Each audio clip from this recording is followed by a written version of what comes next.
Hai, kamu tentu pernah pergi ke pasar bukan?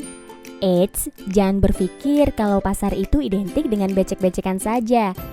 Ketika kamu belanja online, itu juga termasuk pasar loh.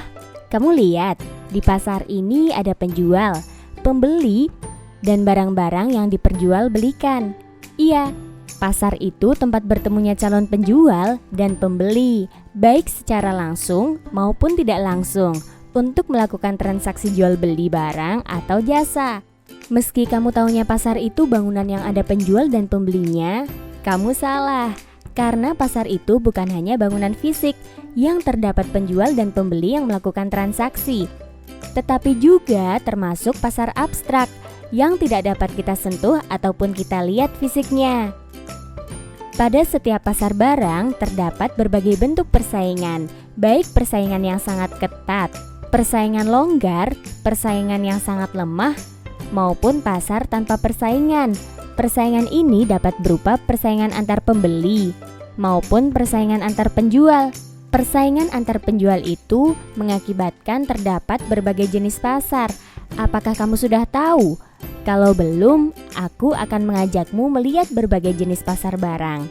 Kamu lihat, banyak penjual dan pembeli di sini. Iya, penjual di sini tidak dapat menguasai pasar atau menentukan harga pasar.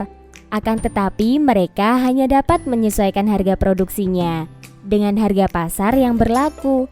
Sebaliknya, jumlah pembelian seorang konsumen sangat kecil apabila dibandingkan dengan jumlah pembelian pasar seluruhnya. Nah, sebagai konsekuensi, harga di pasar ini ditentukan oleh permintaan dan penawaran. Ciri-ciri pasar seperti ini disebut dengan pasar persaingan sempurna. Pasar ini menjadi struktur pasar yang paling ideal karena mampu menjamin terwujudnya efisiensi pasar.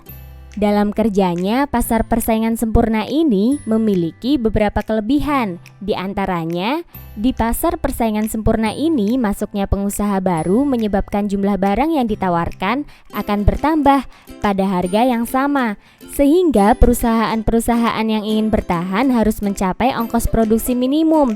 Dengan demikian, efisiensi produksi selalu dicapai oleh perusahaan dalam persaingan sempurna. Tak hanya itu, pasar persaingan sempurna ini juga mempunyai kelebihan dengan memberi kebebasan dalam bertindak. Namun demikian, pasar persaingan sempurna juga memiliki kelemahan, yaitu tidak dapat mendorong inovasi. Lihat itu, ada pasar yang sedikit penjualnya, tapi sangat banyak pembeli. Ini sih ciri pasar persaingan tidak sempurna, di mana dalam pasar persaingan tidak sempurna ini dibagi menjadi beberapa jenis loh. Kamu lihat pom bensin ini, ada banyak kendaraan yang mengantri untuk membeli bahan bakar. Kamu mungkin tahu kalau seluruh pom bensin di Indonesia ini dikelola oleh Pertamina. Ternyata Pertamina itu juga termasuk pasar loh. Pertamina termasuk pasar monopoli.